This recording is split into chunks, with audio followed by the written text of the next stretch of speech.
Olá pessoal, começando mais uma segunda aqui com mais um vídeo e esse vídeo vai ser sobre aplicar para vaga de emprego. E eu vou estar falando aqui algo que aconteceu recentemente, que eu abri uma vaga na minha equipe e eu tive uma experiência bem interessante com pessoas que aplicaram para essa vaga. Então quero dar algumas dicas para vocês sobre essa questão. Bem, eu abri a vaga, digamos, numa quarta-feira e acho que 3 da tarde a vaga saiu. Imediatamente, às 4h30, eu já tinha várias mensagens no meu inbox de pessoas internas no trabalho pedindo para conversar sobre a vaga e tudo mais. E 24 horas depois eu já tinha mais de 200 pessoas que aplicaram. 48 horas depois eu tinha 3 vezes mais do que isso. Foi uma coisa assim, um calhamaço de resumê que eu recebi. Ah, bem, algumas lições aprendidas, assim, do ponto de vista de que eu estou repassando para vocês. Uma coisa que eu notei é que muita gente não leu os pré-requisitos da vaga. Por quê? Porque eu faço questão de olhar todos os currículos. Eu nem precisaria fazer isso porque tem o pessoal do RH que olha e tudo mais, faz uma triagem inicial, mas eu sempre peço para olhar, entendeu? Porque eu conheço, eu sei o que é que eu quero para minha equipe, então eu olho nesse resumo aí. Realmente eu olhei todos. E só que aquela velha história, quando você está olhando no resumê de 500, 600, 700 pessoas, você não tem condição de olhar detalhadamente o resumê. Então você vai olhar, vai fazer um scan, né? Você vai dar uma visão geral de 30 segundos no máximo. E ver os pontos, experiência, entendeu? Certificações, alguma informação adicional, graduação, vai olhar os principais pontos, que são os pré-requisitos para a vaga, de acordo com o que imagina-se que a pessoa que aplicou leu. E a verdade foi que muita gente nem leu, eu acho. Porque foi bem claro o que tinha escrito lá. Entendeu? Foi bem claro o que tinha escrito lá. Porque eu trabalhei com RH para poder criar essa descrição da posição onde falasse sobre os pré-requisitos mandatórios e os pré-requisitos e os requisitos desejáveis. Então é aquilo que a gente fala de mandatory prerequisites, né, os obrigatórios e o desirable, os que desejam. Pô, se essa pessoa tem isso, é uma vantagem para essa pessoa, entendeu? E muita gente ou ignorou isso ou simplesmente mandou uma versão antiga do resumê, o que também acontece, né? Então as minhas dicas vão em cima disso. Primeiro,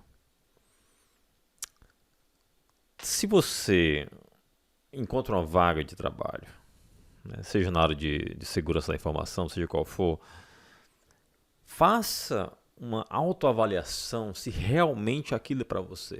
Se você é um cara que está iniciando na área, por que você vai aplicar para uma vaga que é sênior? Que o requisito é que seja sênior, ou seja, a vaga é sênior. Só que você não é sênior. Então, é aquele shot in the dark, né? Um tiro no escuro. Para quê? Você está perdendo tempo. Entendeu? Aí você fala, Yuri, mas eu tô desesperado, tô sem emprego, tô atirando pra tudo que é lado. Tudo bem, eu entendo isso. Mas eu acho que é muito mais fácil você investir todas as suas forças e tempo aplicando para vagas onde você tem condições de pelo menos ser entrevistado. Porque o que adianta aplicar para uma vaga onde você talvez nem seja nem entrevistado? Simplesmente para dizer, eu tô aplicando. Não, entendeu? Procure vagas que batam com os conhecimentos que você tem, tá certo? Que você poderá exaltar no teu resumê, no teu currículo, entendeu? E aí sim, você terá mais chances de pelo menos ser chamado para entrevista. Então, isso é muito importante. Às vezes eu vejo o pessoal atirando para tudo que é lado, sem necessidade. E às vezes Tem gente que atira para o mesmo lado, para todos os lados, na mesma direção. Ou seja, às vezes você recebe resumo de pessoas que você, esse aqui é o mesmo cara que aplicou. Esse cara não tem condição, não tem conhecimento, não mostra aqui no resumo, pelo menos. Por que eu vou chamar esse cara para uma entrevista? Então, a realidade é essa. O mercado está competitivo. Com todos os layoffs que aconteceram, né? Você tem muita gente no mercado, qualificado, né? Eu tenho um exemplo de um amigo que mora aqui em Dallas, que saiu no layoff da Microsoft em março e só foi conseguir emprego de novo em final de novembro, começo de dezembro. Ou seja, ficou março, abril, maio, junho, julho, agosto, setembro, outubro, novembro, 8 meses procurando. 8 meses desempregado. E é uma pessoa com mais de 15 anos de experiência, todas as certificações necessárias, extremamente gabaritado. Como é que pode? Porque está concorrido. Está concorrido. Porque teve muita demissão no mercado. Em 2023. Das Big Techs, foram mais de 30 mil, se você pensar. 30 mil pessoas que saíram do mercado.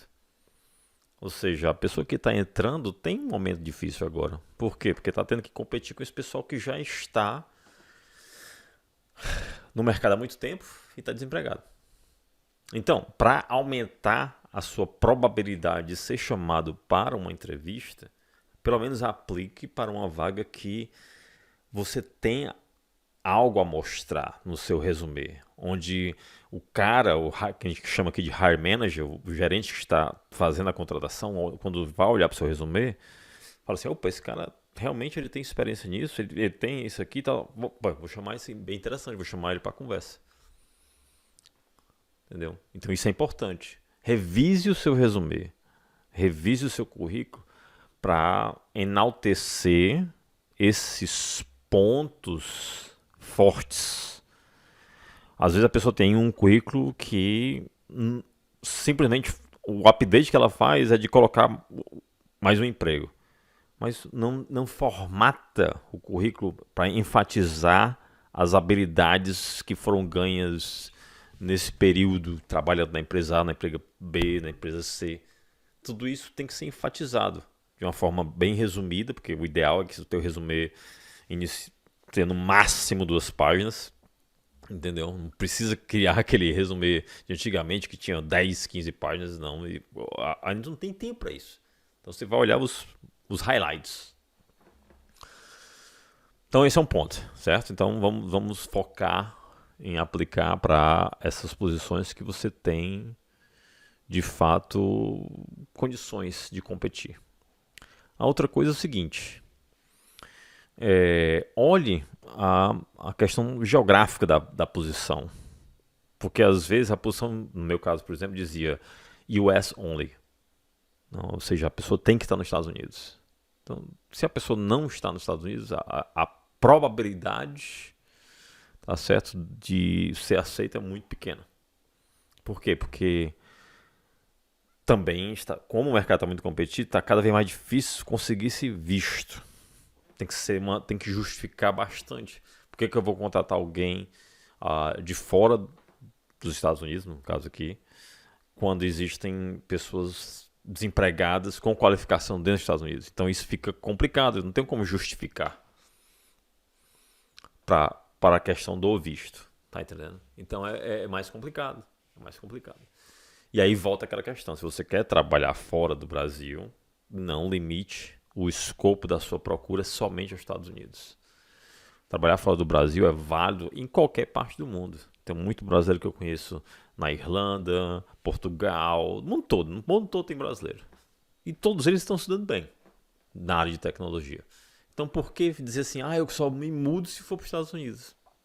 Não precisa ser assim. Entendeu? Se você quer ganhar experiência internacional, vá para qualquer canto do mundo, cara. Que claro, que dentro dos padrões que você queira, porque é uma decisão não só profissional, pessoal e tudo mais. Tem muita gente que foi pro Canadá. O Canadá é muito frio. Concordo. Eu, como cearense, eu não moraria lá porque é frio demais. Então não dá pra mim. Pelo menos pra mim. Mas tem muita gente, eu conheço cearense que foi e se dá bem, e se adaptou e tá ótimo. Então as pessoas se adaptam também. Estou falando da minha escolha pessoal, mas mais uma vez, essa é uma questão muito pessoal. Então fiquem de olho na questão geográfica, de onde a vaga está sendo esboçada. Isso é importantíssimo, né? Para mais uma vez, investir na vaga correta. Hoje em dia tem muito trabalho remoto. Né? Então, às vezes, quando a vaga permite trabalho remoto, vai ser enfatizado lá. Por exemplo, no meu caso, eu coloquei em qualquer lugar dos Estados Unidos. Por quê? Porque a pessoa pode trabalhar em qualquer lugar dos Estados Unidos, remotamente. Então eu queria deixar bem claro que não precisava ser aqui no Texas, poderia ser qualquer parte dos Estados Unidos, mas tinha que ser fisicamente nos Estados Unidos. Então esse é outro ponto. Né? No caso, se você está aplicando para uma vaga aí no Brasil, também tem vagas remotas. Então fique de olho se permite isso. Se permite o trabalho remoto. Tá? Muita gente fala assim, poxa, mas eu tô querendo mudar para a área de segurança e eu não estou conseguindo me realocar. Realmente pode ser um trabalho difícil, principalmente se você vem puramente de tecnologia, de infraestrutura e não tem conhecimento nenhum de segurança. Então, minhas dicas dessa migração, né, tá tudo isso está no livro que vai sair em português em breve. Mas uma das dicas é você começar um planejamento de migração para essa área. E esse planejamento tem que incluir, primeiro de tudo, entender para onde é que você quer ir. Mas quando o livro sair em português, eu vou rever essa questão da migração para a área de cybersecurity. Porque aí vai ter o livro em português que eu posso fazer referência, entendeu? E aí você tem mais informações. Mas acho que as lições principais que eu queria enfatizar nesse vídeo são essas aí, entendeu? Continue fazendo esse trabalho que a gente chama de self-assessment, né? Ou seja, é autoavaliação. Você tem que ser sincero na sua autoavaliação. Se você realmente sabe algo, entendeu? E se você não sabe, e é uma posição futura que você pretende investir, então comece a trabalhar investindo em aprender aqueles gaps. Então você tem que fazer isso que a gente chama de gap analysis, né? Analisar, poxa, eu quero ir para essa direção, mas eu não tenho aqueles conhecimentos, eu tenho que começar a trabalhar para obter aqueles conhecimentos. Beleza? Porque a luta principal, quando você está aplicando para uma vaga, é pelo menos ser chamado para o processo de entrevista para que você mostre quem você é. O problema é que as pessoas esbarram nessa triagem inicial. E muitas vezes é por quê? Porque o resumo não tá, o currículo não está bem, ou porque você aplicou para uma coisa que não tem nada a ver com você. E aí não tem como. Você não se qualifica naquele montante de centenas de currículos que foram recebidos. Então é essa a dica da semana. Esse é o vídeo da semana e nos vemos semana que vem. Até a próxima.